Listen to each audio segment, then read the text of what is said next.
So we are going to solve the problem 17-9, for which the statement and the figure you can see on the screen right now. This is directly from your book. This figure is very similar to what we also used for the derivation of formulas.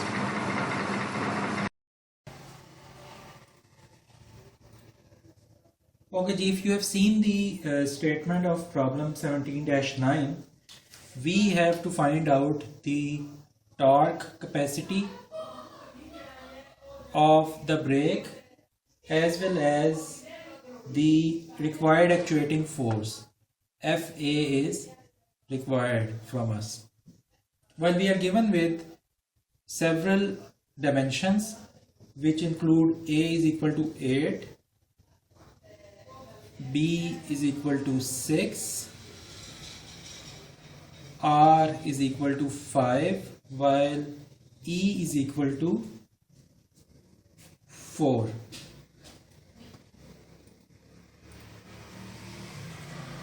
The width of the brake, W, is also given as 1.5 inches, and all of these dimensions are also in inches, right? While theta, which is the angle subtended by the brake, by the shoe onto the drum, is 30 degrees. So it means that it is short shoe drum brake because theta is less than 45 degrees.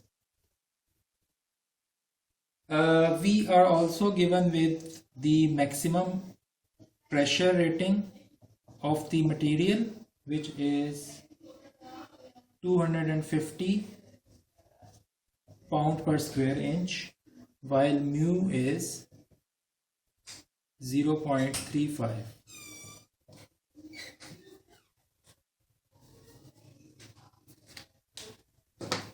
Now, apart from the torque and force, we are also required to find out C, which will result in self-locking of the brake. So we call it C lock.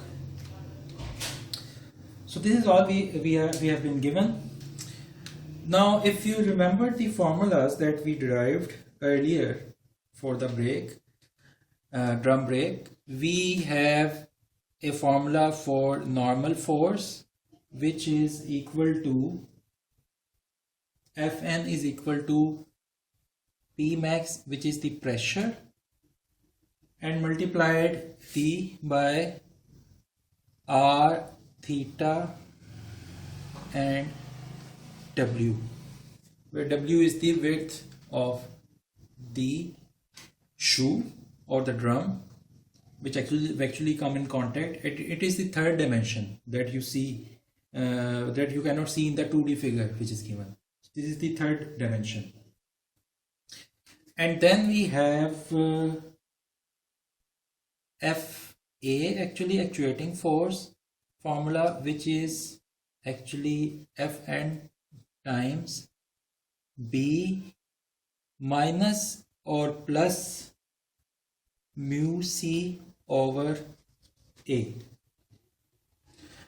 Now I write here minus or plus because up until now we do not know if the brake is self-energizing or self-de-energizing.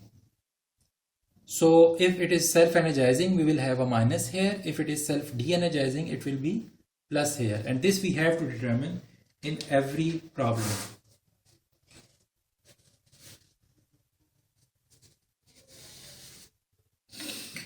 Now, so since in order to find out FA, which is a requirement here, we need Fn.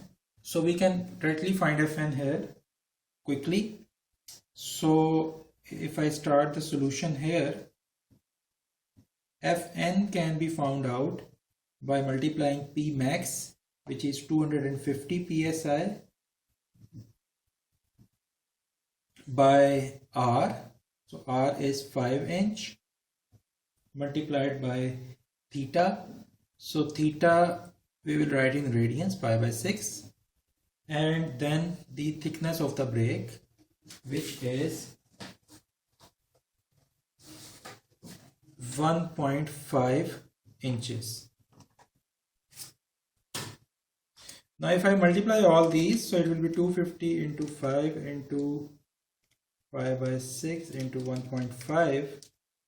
The answer comes out to be 987.75 pounds, because this problem is in inch pound system, because we were given here the pounds and the inches here, right?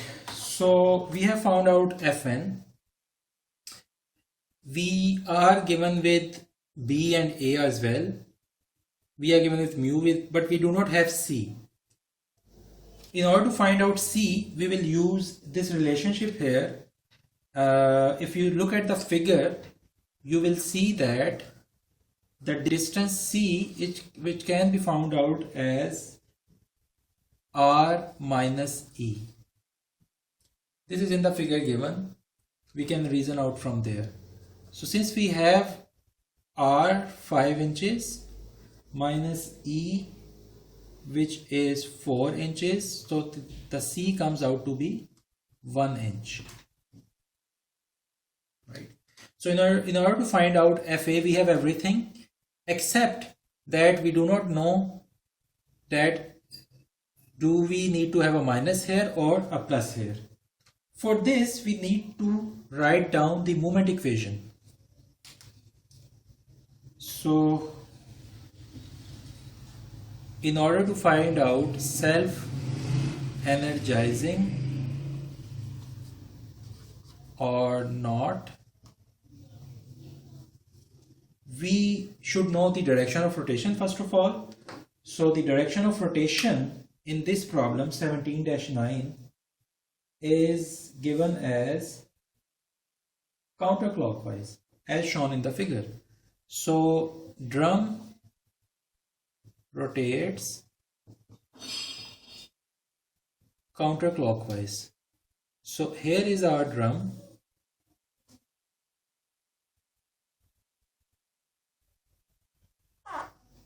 Right. So it is going counterclockwise, and here is our shoe which comes in contact with it. And if we write the moment equation about the pivot point O, we first need the forces. So if the drum is going in this direction counterclockwise, the frictional force will also act in the same direction, and normal force will always be like this, and the direction of Fa is given here, Fa, as in the figure. So we can write the moment equation about this point O as A times Fa minus Fn times its distance, which is B, and then for the frictional force Ff times the distance C. This force is actually creating a counterclockwise moment about this point O. So we will have a plus here and it is equal to 0. Now since this term AFA and this term C times FF have the same sign, plus here and plus here, it means that it is the case of self-energizing.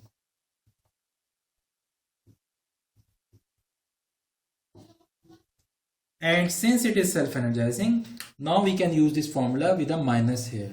So Fa is equal to Fn, we have already found out 981.75, and I will write B6 and then minus mu 0.35 times C, which is 1 inch, divided by A, which is 8 inches.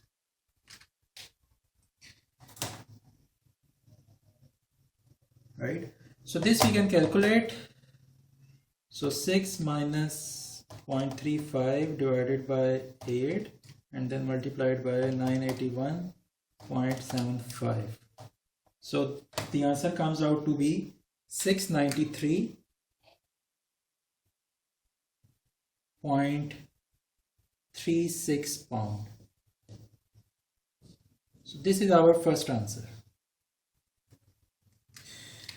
Now the second thing we are required to find out is the torque. So for the torque we have a simple relationship of T is equal to FF times R, right? Now since FF is equal to mu times Fn, frictional force is mu times the normal force into R, and from here we can find out 0.35 times 981.75 times R is 5 inches. So this will give us 981.75 into 0.35 into 5.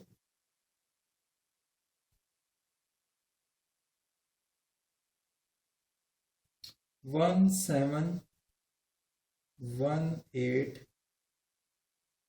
pound inch. So this is our second answer, T.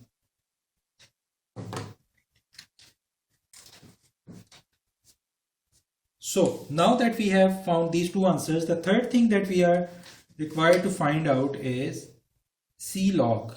That is the value of C, like here it is 1, but what should be the value of C such that FA becomes 0. That is the condition of self-locking, right?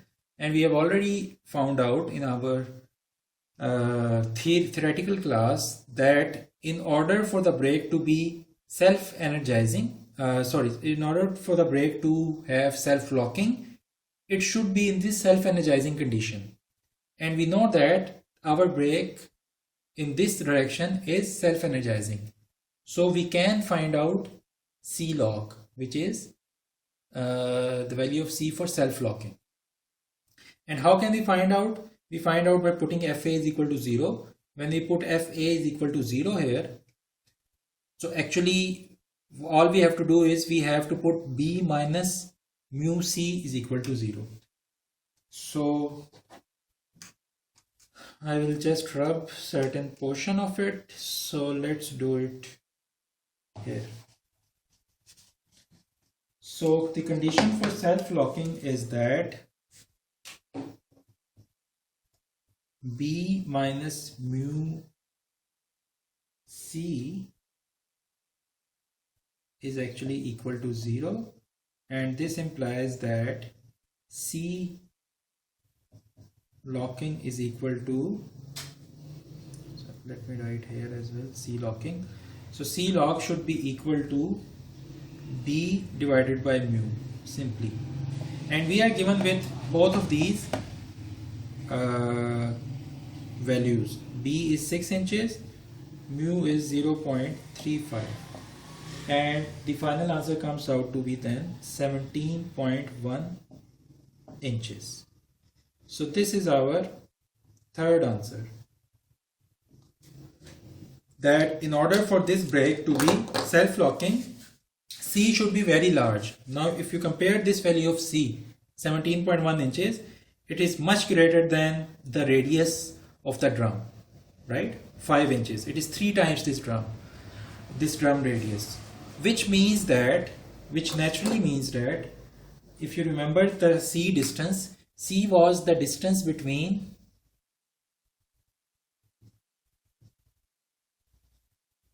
the frictional force and the pivot point, and it was only 1 inches in normal condition. Now in order for self-locking, this distance will have to be very large. It will have to be 17.1 inches. So this point O actually will need to be quite further here, somewhere here, for self-locking. So this was just to give you an idea of how physically the brake will look like. So we have found out all the three answers that were required of us.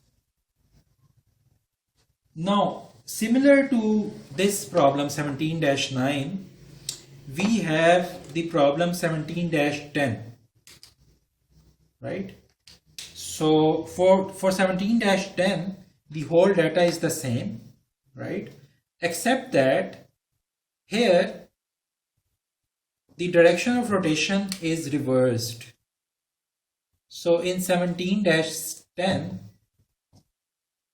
for problem 17-10, the direction of the drum is clockwise and not counterclockwise. So this will change the direction of FF and it will change the sign here. So the rest you can figure out. So this is just I wanted to say that in 17-10 the direction is reversed. Everything else is same. So your answers is going to be different due to this, because your formula will change here.